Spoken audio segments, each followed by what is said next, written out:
ស្ដីអ្នកទស្សនាទាំងអស់គ្នាថ្ងៃនេះខ្ញុំធ្វើដំណើរទៅកាន់ស្ពានបុរាណមួយដែលជាស្នាដៃរបស់បុព្វបុរសយើងនិងជាសំណង់បុរាណពោរពេញទៅដោយរឿងរ៉ាវប្រវត្តិសាស្ត្រស្ពាននេះមានទីតាំងនៅព្រំផ្ទាល់ខេត្តសៀមរាបស្ថិតក្នុងស្រុកសីស្នំនិងខេត្តឧត្តរមានជ័យស្ថិតក្នុងស្រុកចុងកាល់ស្ពាននេះកសាងក្នុងរាជព្រះបាទជ័យវរ្ម័នទី7ហើយក៏ជាស្ពានដែលវែងជាងគេមួយហើយត្រូវបានសាងសង់ឡើងនៅចុងសតវត្សទី12និងដើមសតវត្សទី13ស្ពាននេះសង់លើផ្លូវបុរាណពីរាជធានីអង្គរភ្ជាប់ទៅកាន់ប្រទេសថៃនៃខេត្តនគររាជសីមាផ្លូវដែលបែកចេញពីផ្លូវកស៊ូគឺជាផ្លូវបុរាណហើយជាផ្លូវក្រាលគ្រោះក្រហមតែក្រហមបែបក្រមៅខ្ញុំមើលទៅមិនឃើញមានថ្មធំអីនោះទេនៅលើផ្លូវនេះឃើញតែគ្រួសខ្មៅតូចដ៏ស្រស់ស្អាតងាកឆ្វេងងាកស្ដាំក៏ឃើញតែផ្ទៃទឹកនិងវាលស្រែរបស់អ្នកស្រុកចុងកាល់ស្ពាននេះមានប្រវែងបណ្ដោយ150ម៉ែត្រកម្ពស់10ម៉ែត្រនិងទទឹង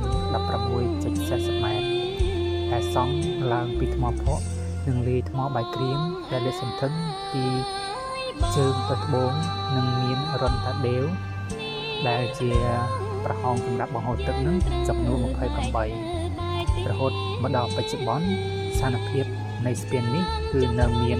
សភាពរឹងមាំល្អនៅឡើយសម្រាប់ការទស្សនាកម្សាន្តនិងការស្រាវជ្រាវភ្ញៀវទេសចរអាចចុះទៅទស្សនាដល់ជើងក្រោម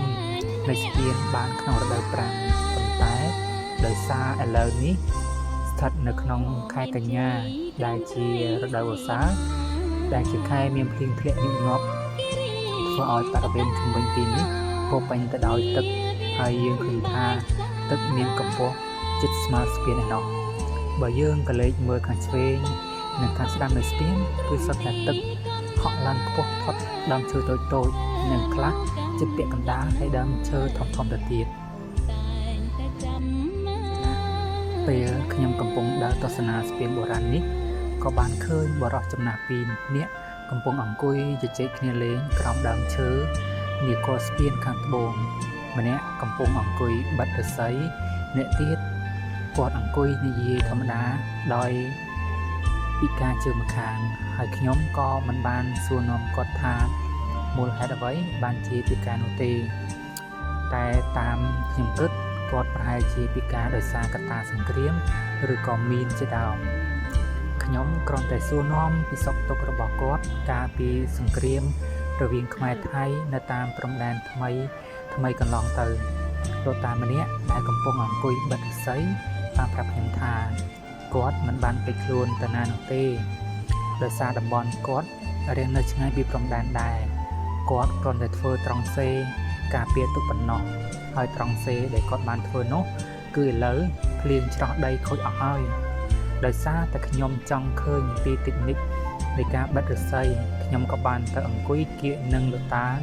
ដែលកំពុងតែបិទឫស្សីដើម្បីបានឃើញពីការបិទឲ្យកាន់តែច្បាស់មើលទៅគាត់ពិតជាមានជំនាញក្នុងការធ្វើមែនទែន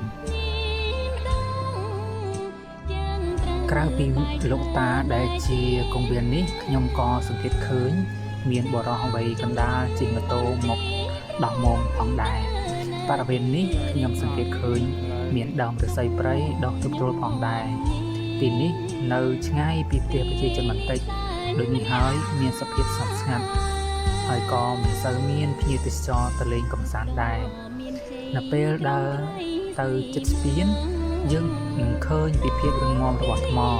តែបង្កាន់ដៃនេះរបស់ស្ពានភាគច្រើនគឺត្រូវបានបាក់បែកខូចអស់ឃើញតែសំណល់កំណាត់ជាកង់ប៉ុណ្ណោះឈរលើស្ពានយើងក៏អាចស្រូបយកខ្យល់បរិសុទ្ធស្ដាប់នូវសំឡេងខ្យល់សំឡេងសត្វយំនិងសំឡេងទឹកហូរនារដូវវស្សាដែលកំពុងតែហូរស្លឹកឈើបក់រវិចហមដោយសំឡេងរដើងរបស់អ្នកស្រុកចំការនៃខេត្តឧត្តរមានជ័យផងនោះធ្វើឲ្យខ្ញុំរត់តែមិនចង់ធ្វើដំណើរចាក់ចេញពីទីនេះសោះស្ពានដ៏ចំណាស់នេះមិនគ្រាន់តែជាដុំថ្មធម្មតាប៉ុណ្ណោះទេ តែវាជាភស្តុតាងបង្ហាញឲ្យកូនខ្មែរជំនាន់ក្រោយបានឃើញនិងបានស្គាល់ពីសំណង់បុរាណដ៏អស្ចារ្យដែលកូនខ្មែរបានបន្សល់ទុកឲ្យនិងបង្ហាញឲ្យឃើញពីភាពខ្លាំងភាពអស្ចារ្យនិងភាពស៊ីវិល័យរបស់ប្រទេសកម្ពុជានាសម័យអតីតម្យ៉ាងទៀតក៏បានបង្ហាញឲ្យឃើញពីភាពជឿនលឿននៃអរិយធម៌វប្បធម៌ខ្មែរ